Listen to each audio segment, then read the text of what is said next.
बयान फरमाई वली कामिल की और पीरे कामिल की आपके सामने रख जाऊं ताकि आप कभी धोखे में ना आ जाए किसी के। सबसे पहली पीरे कामिल की निशानी ये होगी अकीदे का पक्का होगा, और अकीदे से मुराद किसी और जमात का किसी फिरके का अकीदा नहीं, अकीदे से मुराद अहले सुन्नत व जमात का अकीदा है। अकीदा हक अहले सुन्नत व जमात का पक्का हो, ऐसा बंदा आपका पीरे कामिल बन सकता है, पहली शर्त। दूसरी शर्त जो है आपने फरमाई वो ये है कि बंदा कभी किसी फर्ज का तारिक ना हो, कभी शरीयत के अहकामात के अंदर बगावत करने वाला ना हो। मुरीद देख रहा है तो नमाज पढ़ ली, अगर मुरीद नहीं देख रहा तो अल्लाह हाफिज, ऐसा ना हो, ठीक है। शरीयत का बागी ना हो, अकीदे का पक्का हो, शरीयत का बागी ना हो।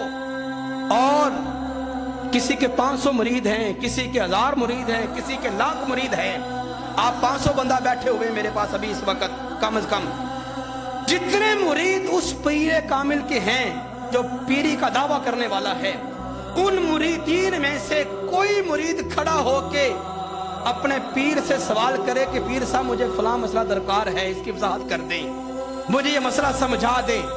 अब देखिए लाख बंदा है तो उनकी लाख ज़हनियत, लाख सोच हो गई, लाख मसले हो गए। अब हर बंदे ने अपनी नौइयत का मसला पूछना है। उस पीर से मसला पूछा जाए तो उसी जगह बैठे बैठे कुरान और हदीस से निकाल के मसला आपके सामने रख दे, मसला आपके सामने रख दे। अगर मसला पीर साहब से पूछा जाए, पीर साहब कहे मैं मस्जिद के कारी साहब से पूछ के बताऊंगा, तो वो पीर आपका पीर नहीं है, वो कुछ और ही है। ये हकीकत बात है। पीर के लिए आलिम दीन होना जरूरी है। और इमाम गजाली ज़मान ये जुमला लिखा था, इमाम गजाली ज़मान ने लिखा कि अगर वक़्त के उलमा अल्लाह के वली नहीं है ना, तो फिर दुनिया में कोई वली है ही कोई नहीं, दुनिया में वली है ही कोई नहीं। वली की निशानियों में से एक मेजर और मेन निशानी ये है कि वली कामिल आलिम दीन होगा। अगर बंदा आलिम दीन नहीं है, सिर्फ गद्दी संभाल के बैठा हुआ है, तो उसने गद्दी की और संभाली हुई है। जिस तरह नबी का बेटा नबी नहीं है, आलिम का बेटा आलिम नहीं है, वली का बेटा वली कैसे हो गया, वली का बेटा वली कैसे हो गए, बात काबिल गौर है। तो फरमाया अकीदे का पक्का हो, तकवे वाला हो, इतना इल्म हो, अगर कोई बंदा सवाल करे उसी वक्त कुरान और हदीस से निकाल के मसला सामने रख दे, ये वली कामिल की निशानी है। ऐसा बंदा है। चौथी बात आपने फरमाई, फरमाया उसका जो शजरा है उसमें तसलसल हो, कहीं पे जाकर टूट ना जाए। आजकल तो जनाब पता नहीं क्या क्या बने हुए, खंगाल के देखो पीछे जाके मरासी होते, हकीकत बात है। कोई छुपी ढकी आपसे बात नहीं होगी। आजकल के ये गद्दी निशानों को खंगाल के देख ले, किसी पीर को आप बैकग्राउंड जाकर तो देखे, कुछ 4-10 सदियां या पीछे नस्लों के पीछे जाके देखे, पीछे जाके पता नहीं कोई होंगे, अब आगे आके सैयद बन गए। सैयद मजाक बनाया जा रहा है ना। अंग्रेज ने सारा कुछ यही तो किया आपके बरसगीर में। किया क्या? जो असल उलमाए किराम थे, औलिया इज़ाम थे, वो तो चुके उसने सूली पर लटका दिए थे।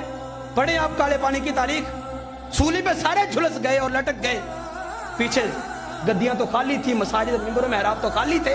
तो अंग्रेज ने किया क्या? आके नकली बंदे वहां पे बिठाए, नकली बंदे मौलवी उलमा उसने बिठाए आके। अंदर से सिख थे, उनकी बीवियों ने आके बताया मेरा घर वाला सिख है।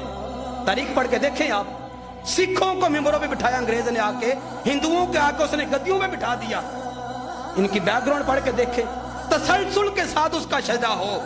शजरा यहाँ से शजरा ये होता है कि ये बंदा फलां का मुरीद है, वो फलां का मुरीद है, वो फलां का मुरीद है, वो फलां का मुरीद है, उसका पीर वो है, उसका पीर वो है, उसका पीर वो है, उसका पीर वो है। चलते चलते चलते चलते एंड जाके मौला अली शेर खुदा पे हो जाए। तसलसल हो। अगर शजरा टूटा हुआ है, आप देखते ना ये पीर खाने जहां पर भी आपको शजरा मिलता है, शजरा मिलता है, उलमा किराम औलिया किराम का ना दरबारों का शजरा होता है, उसमें तसलसल होना जरूरी है। किसी ना किसी सहाबी पे जाके 4 सिलसिले हैं ये तसलसल के और ये विलायत के, ये चारों सिलसिलों में किसी भी सिलसिले में अगर आप बैठ हैं तो ये सिलसिला आखिरी पीर तक पहुंच जाए, चाहे मौला अली शेर खुदा तक पहुंचे या अबू बकर सिद्दीक रज़ियल्लाहु ताला अन्हु तक पहुंचे। अगर ये इनमें से एक शर्त भी मफकूद है, वो पीर आपका पीर नहीं है। चाहे वो लाख आपको कहता फिरे, वो आपका पीर नहीं हो सकता। आप भी खूह खाते जाएंगे, वो भी खूह खाते जाएगा। ये बात काबिल गौर है। हज़रत ज़ुल्फ़िकार